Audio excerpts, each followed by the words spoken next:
జై హో పత్రిజీ. మొక్కు గురించి మాట్లాడుకుందామండి.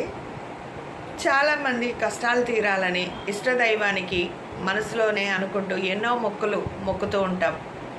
ఒకవేళ మొక్కు తీర్చుకోలేకపోతే చాలా తపన పడుతూ ఉంటాం. మొక్కు తీర్చేంత వరకు శాంతి అనేది ఉండదు. ఎందుకంటే దైవానికి మొక్కుకున్నాం కనుక ఇతరుల విషయంలో ఏమైనా మాట ఇచ్చినా ఇచ్చినా దాని గురించి పెద్దగా పట్టించుకోరు. చూడండి, సమాజంలో మాట ఇచ్చిన దాన్ని నెరవేర్చకపోయినా దాని గురించి పట్టించుకోరు. నోరుంది కదా అని ఇష్టమైన వాగ్దానాలు ఇస్తారు, నెరవేర్చడానికి కొంచెం కూడా ప్రయత్నించం.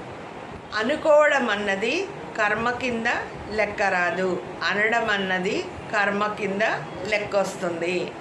ఏ కర్మకైనా ప్రతిఫలం అనుభవించాల్సిందే.